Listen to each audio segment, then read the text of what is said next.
Comment calculer un angle dans un triangle rectangle à l'aide des formules de trigonométrie, c'est ce que l'on va voir dans cette vidéo. C'est parti! On va donc voir dans cette vidéo comment calculer un angle à l'aide des formules de trigonométrie dans un triangle rectangle.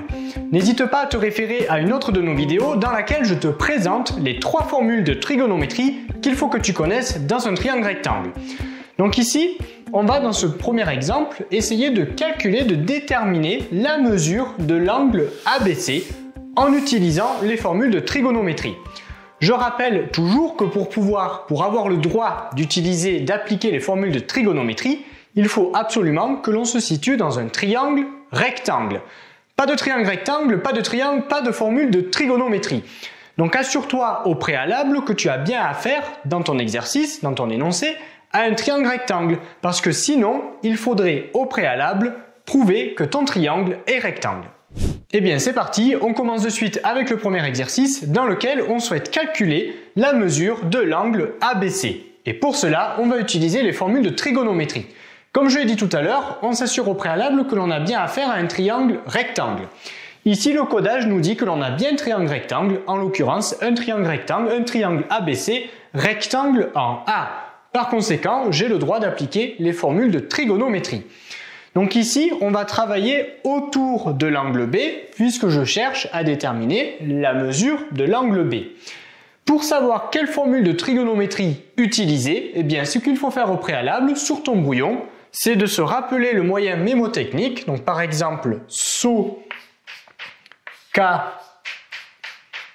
TO, A. Le S, on se souvient que c'est le S de sinus, le C, c'est le C de cosinus, et le T de tangente. Maintenant, grâce aux données de mon énoncé, je vais pouvoir déterminer laquelle des 3 formules de trigonométrie je vais utiliser ici pour calculer la valeur de l'angle ABC. Donc ici, on va travailler autour de l'angle B. Que nous dit l'énoncé? Bien, déjà, on connaît la longueur de l'hypoténuse.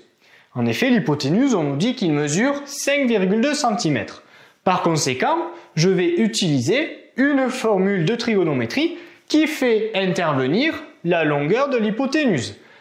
Ici, je remarque que tangente, la formule de la tangente, ne fait pas intervenir la longueur de l'hypoténuse. Donc ici, dans cet exemple-là, je sais que je ne vais pas pouvoir utiliser la formule de la tangente. Donc, je l'efface. Maintenant, j'ai le choix entre la formule du sinus et du cosinus. Regardons les autres données de l'énoncé. Je connais la longueur de ce côté, le côté AC. En effet, c'est égal à 2,4 cm. Que représente le côté AC par rapport à l'angle B? Parce qu'on n'oublie pas que l'on travaille autour de l'angle B. Eh bien, le côté AC, c'est le côté opposé de l'angle B. C'est le côté qui se trouve en face de l'angle B. C'est ce que l'on appelle le côté opposé. Donc, dans cet exercice ici, je connais la longueur de l'hypoténuse et la longueur du côté opposé à l'angle B. Donc, je vais choisir la formule de trigonométrie qui fait intervenir la longueur de l'hypoténuse et du côté opposé. Cette formule, c'est donc la formule du sinus. Donc là, on retient finalement à la fin la formule du sinus. Donc, écrivons maintenant la formule du sinus appliquée à l'angle B, parce qu'on n'oublie pas qu'on parle toujours de sinus, cosinus et tangente d'un angle. Donc finalement, on va faire un minimum de rédaction au préalable. Dans le triangle ABC, rectangle, et c'est là qu'il faut le préciser, parce qu'il faut absolument préciser dans la rédaction que l'on a bien un triangle rectangle pour après justifier le droit d'utiliser les formules de trigonométrie. Dans le triangle ABC, rectangle en A, on connaît la longueur du côté CB, donc CB égale 5,2 cm et AC égale 2,4 cm. Maintenant, je vais pouvoir écrire la formule de trigonométrie, en l'occurrence la formule du sinus. Comme ici on cherche la mesure de l'angle ABC, bien on applique la formule à l'angle B.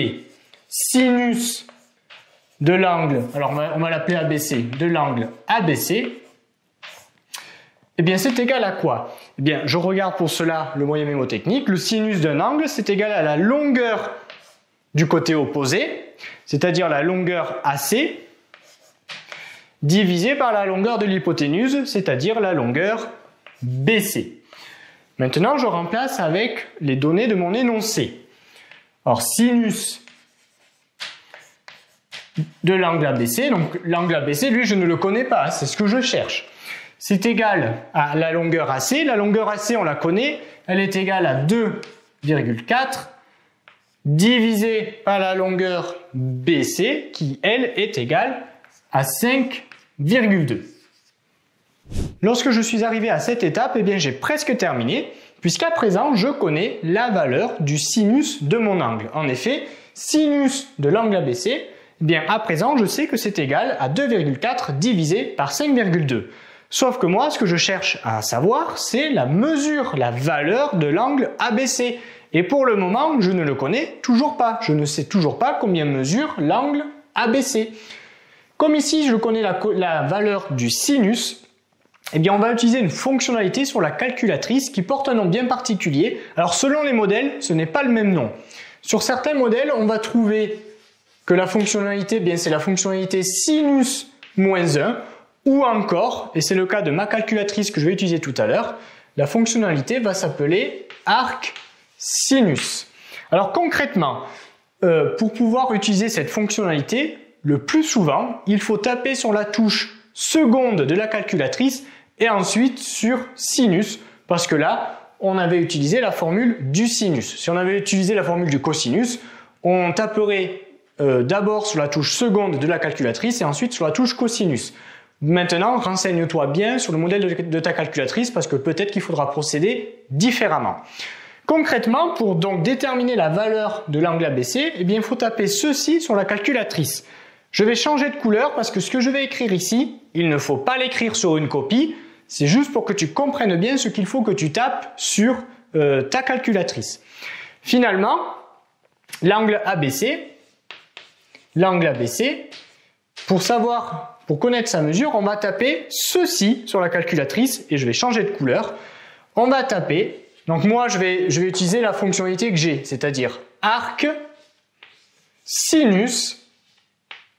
Donc je rappelle que moi, pour faire apparaître la fonction arc sinus, je tape dans un premier temps sur la touche seconde de ma calculatrice et ensuite sur la touche sinus.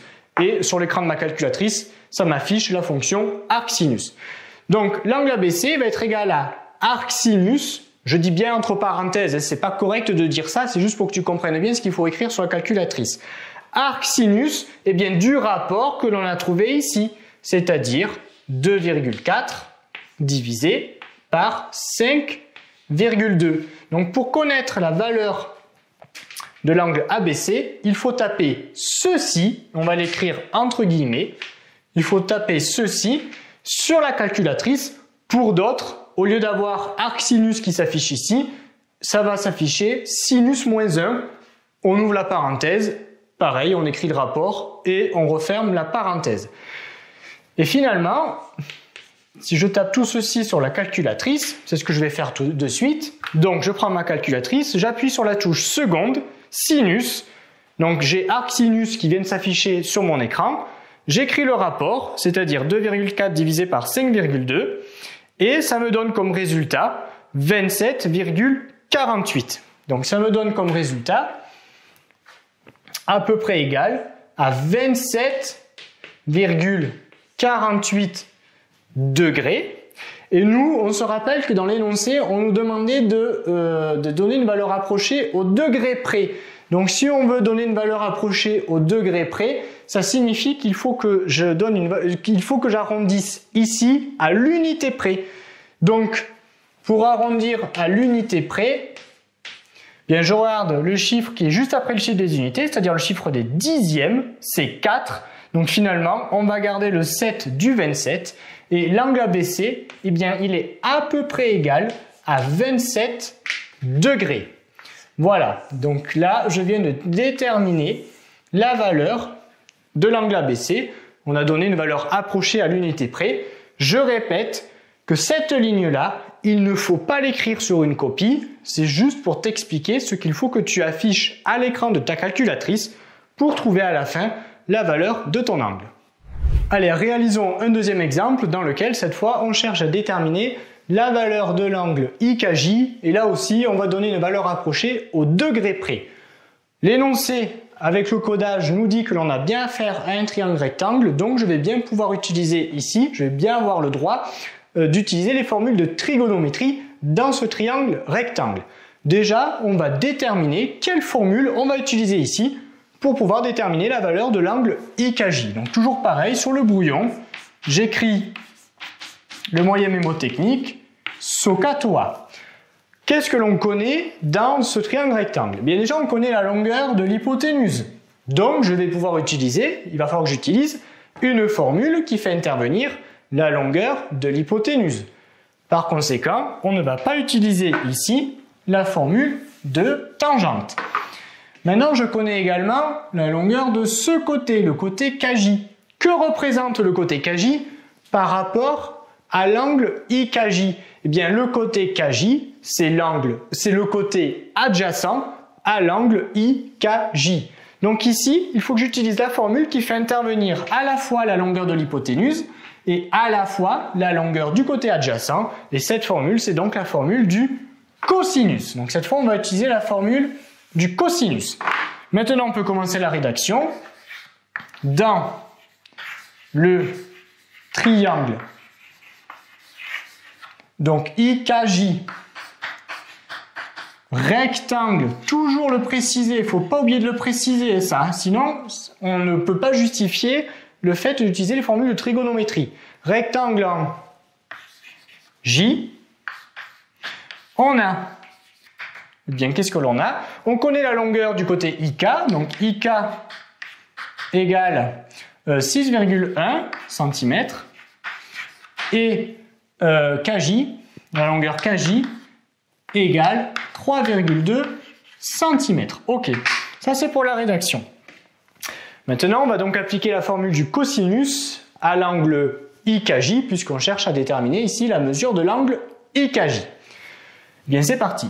Cosinus de l'angle IKJ, c'est égal à quoi? Ben, ça va être égal à la longueur du côté adjacent. Donc le côté adjacent, on a dit que c'était le côté KJ, donc la longueur KJ, divisé par la longueur de l'hypoténuse, c'est-à-dire la longueur, la distance IK.